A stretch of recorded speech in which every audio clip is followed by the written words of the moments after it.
Magandang araw mga kaibigan. Bigyan natin ng reaksyon, opinion itong post ni Huli.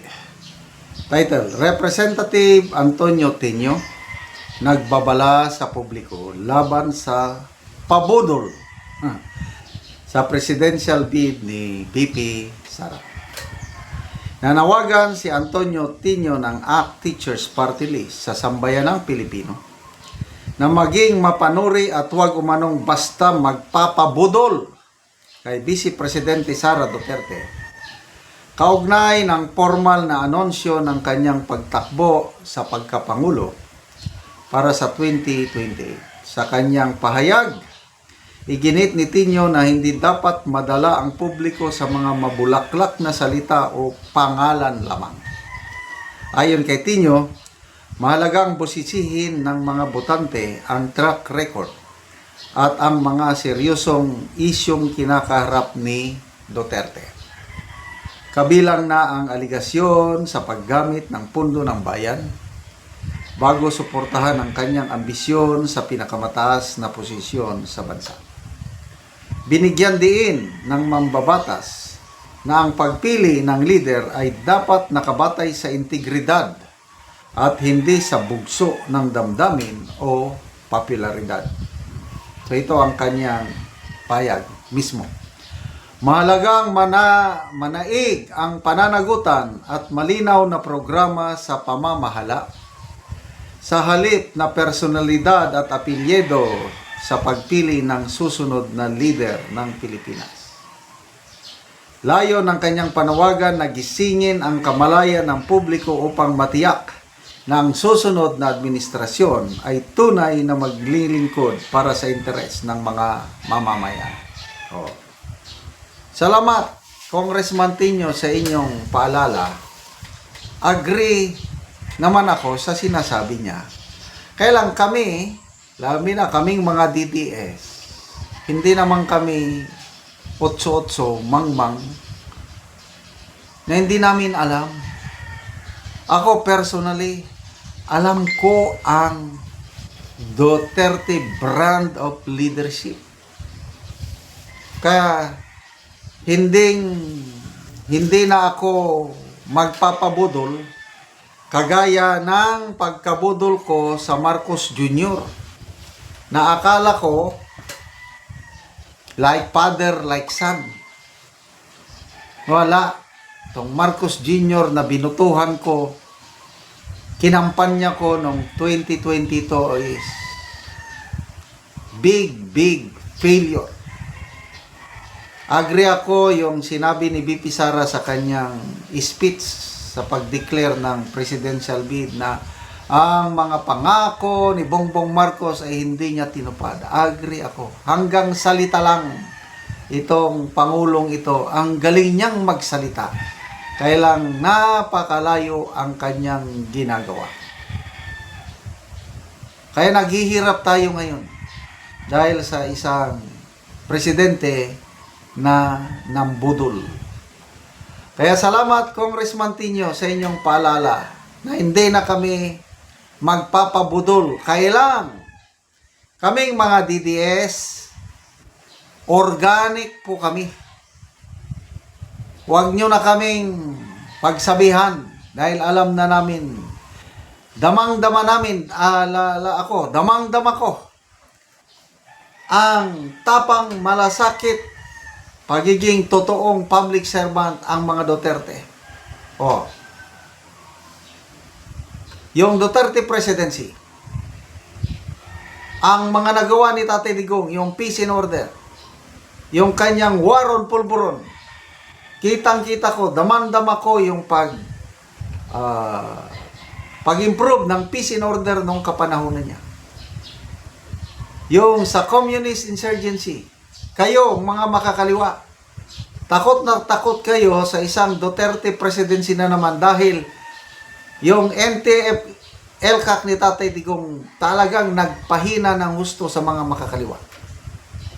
Lalo na yung mga armado nilang NPA sa kabundugan. Halos insignificant na ngayon. Hindi na sila nakakapanggulo. nang dahil sa napakagandang programa ni Tatay Digong na NTF-ELCA. Kaya takot na takot itong mga makakaliwa na babalik ang isang Duterte sa Malacanang. Duterte brand of leadership. Yung build. May farm kaming nabili sa paanan ng bundok ng Mount Kitanglad sa Bukidnon. Hindi kami masyadong nakakapunta doon dahil sira-sira ang daan. Pag upo ni Tatay Digong, napakasimento niya, napagawan niya ng tulay. Pagka dali nang magpunta sa aming farm, dahil sa isang Duterte, build. Maraming nagawa ni Tatay Digong, and I believe kaming mga DDS, baka mas maganda pa ang magagawa ng isang Inday Sara. Kaya don't worry, Congressman Tino, hindi kami magpapabudol kailanman. But sure kami ng aming Inday Sara is the best. Siya ang pag-asa ng ating bansa. Okay, basa tayo sa mga comments. Reaction. 11,000 ang nag-react. 9,900 ang tumatawa, 106 ang galit. 1,200 lang ang nag-like. So, ilang percent yan? 90%? Tinatawanan, hindi naniniwala kay Congressman Tino. So, dito mo makikita sa comments o reaction yung pulso ng taong bayan na dito sa ang dami talagang maka-Duterte.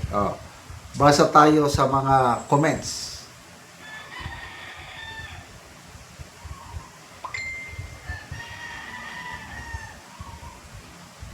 Na si Puna Mario, nalalapit ka natin yung mas malupit ang hagupit sa mga taong nanggigipit.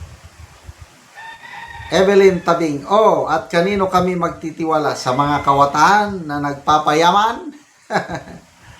Densier Hermora, ang taong bayan nagtiwala kay PRRD at ganun din ang tiwalang ibigay namin kay BP Inday Sara.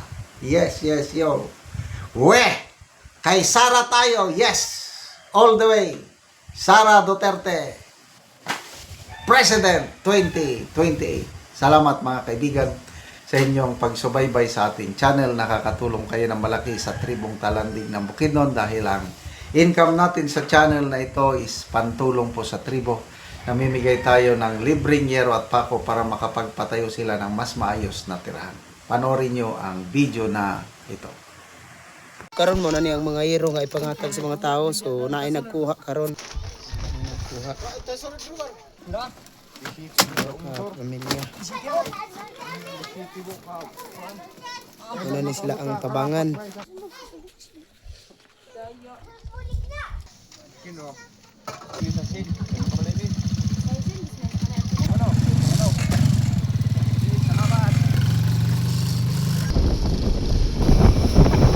Karon abot na gyud ang gihatag na mga hero.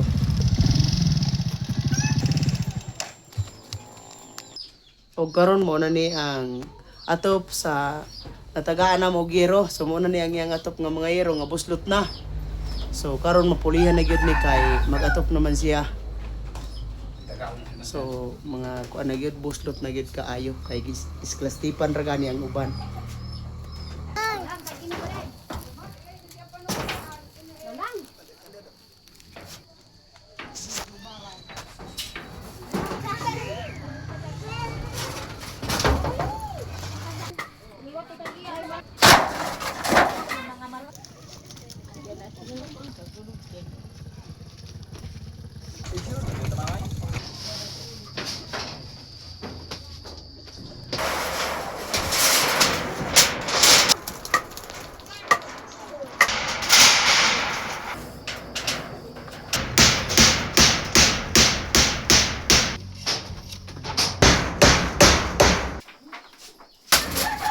Og karon humanagid sa pag-atop ang among gihatag nga hero. So napulihan na gyud tong atop nga mga buslot na.